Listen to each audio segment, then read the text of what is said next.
Related, and we are back to talk about Parish episode 3, Sanctuary. And child, I just couldn't be on camera today, so you're getting my little assistant here for this video, but next week I will be back on camera, honey. But let's get right into this episode. So we know that off the heels of episode 2, Gray was running for his life, honey. He was running for his life with the baby.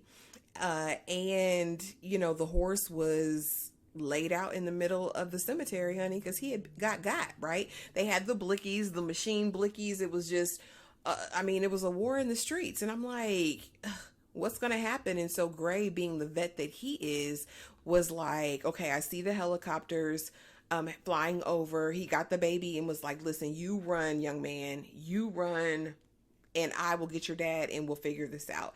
And so when he sees the police helicopters, he's like, okay, this is my chance. Let me go get the horse. So he gets the horse, and the horse is like, don't touch me, don't touch me, don't touch me. And I'm like, sir, I'm gonna need you to quit, and I'm gonna need you to run, because this whole thing, I'm gonna say this right now, this whole thing that Gray could be culpable or a part of this setup is absolutely ridiculous, knowingly. Now I'll say knowingly because I wasn't expecting what we saw at the very end, but we'll get into that. So he gets him off the ground and they're running. The baby got to get on the other side of the horse and help him get to safety. And they're like, how are we going to get anywhere?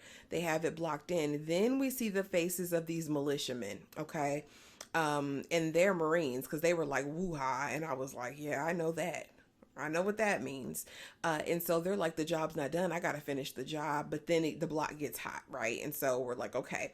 And so eventually they keep running, and Gray's like, I only know of one spot I can take him. And he know or think is his sister, but it's not really his sister by blood, but definitely his sister. And we get to hear their origin story, which I absolutely love.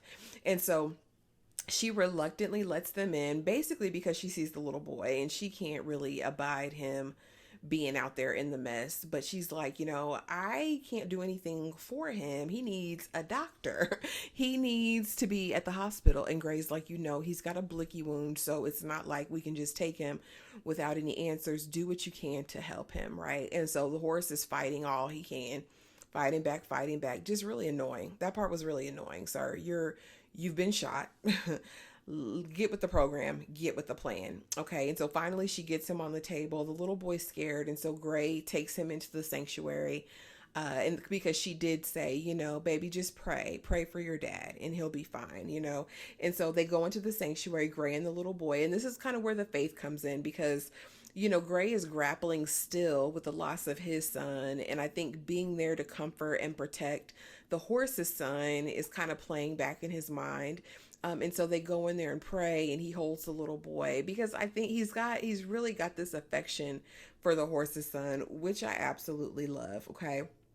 Now, all this is going on, and the sister gets suspicious. The horse's sister. She's like, where is my brother? Okay. Because he should have been back by now. What's going on? And so she's kind of making her rounds, trying to figure out, okay, where is my brother? Where's my brother? And so she goes to see Zenzo, and he's doing, you know, what he's normally doing, sitting around the table eating and laughing, which I'm like, is that just the thing that he's going to do forever? He's so annoying. Zenzo bothers me so much. And so she's like, where's the horse? She's like, well, he decided to go out without protection. He said Gray was all the protection he needed. Again, the bitterness is alive and well. And she's like, you let him? Zenzo, you're supposed to be the head of security. Why would you ever let that happen? And she's like, fine, I'll figure it out myself. Okay. So next time we see sis, all right, Shamiso, we're like, okay. And so she is with the guy that they kind of held up before in his house, but he's in the pool thinking he's going to parlay for the night. And Shamiso's like, not so. Not so. Okay. And so she's basically like threatening him and is like, look, if you had anything to do with something that happened to my brother, it's going to be heck to pay the piper. And I'm thinking, yeah, you don't want those types of problems. You don't want that smoke. You don't want it. Okay. You don't want it at all.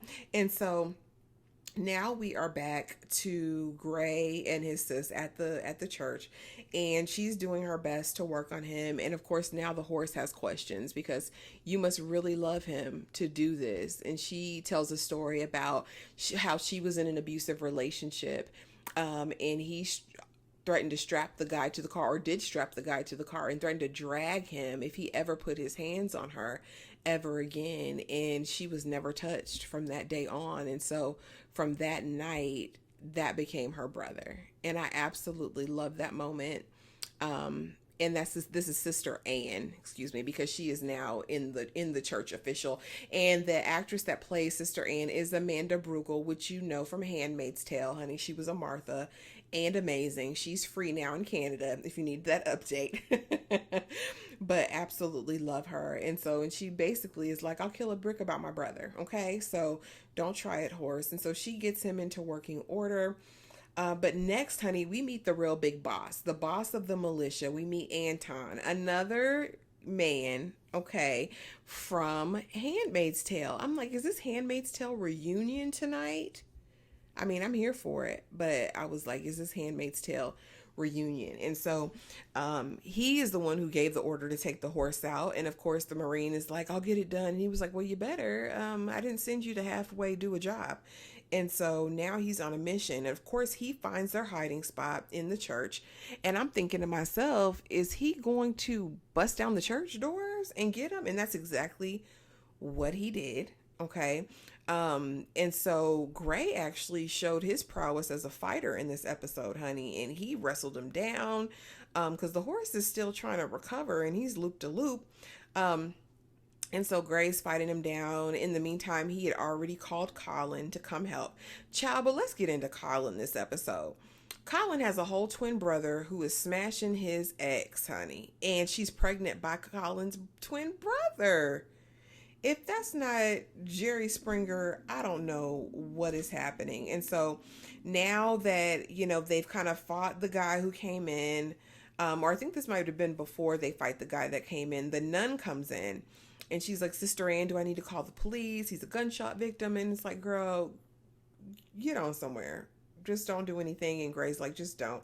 So finally, Colin gets there. But before that, Sister Anne is like, Gray, never come back here. She doesn't say like, I love you, but never come back. She just says, never come back. But the sentiment was, Gray, I love you, but don't come back here. I'm out of this life. I've been out of this life. I don't want to be back in this life. And so Colin picks him up, because he's gonna come through for Gray whenever he can. And of course, Gray confronts him. Did you set me up? I was tracked the whole time. And he's like, man, I wouldn't set you up. And they make peace by the end of the ride, but they drop the horse off. They drop baby boy Luke off to the family, and the family doesn't really address them right then, but we know from the preview that that's going to be a mess. But again, my thing is like, y'all know Gray didn't do this. Y'all know Gray didn't do it. Leave it alone, move on. Now Gray finally gets home because he'd been gone for a day and a half. No call, no show. And Michaela was already questioning, like, what's up with Dad? What's going on? The popos done came by again because the popos are gonna popo. And the wife is like, Gray. And he walks in the door and Big Boss Anton is sitting on the living room couch. So apparently this is Gray's old boss. Again, I'm interested to see what's going to happen because Gray can't be a double agent. But Anton is very dangerous. I guess it'll be the lesser of two evils. Who's less dangerous? Because, they're all despicable. They're human traffickers, for heaven's sakes. But, Gray has a family to think of. Gray has a family to protect. And we still don't know how Maddox passed away. We still don't know that information. But you guys, I'm definitely into it. Y'all know that. I can't wait for episode 4 next weekend. Drop it in the comments below. Let me know what you thought of episode 3, Sanctuary. And if you're still here, thank you so much for watching. Please be sure to like, comment, and subscribe. And I will see y'all in the next video. Bye.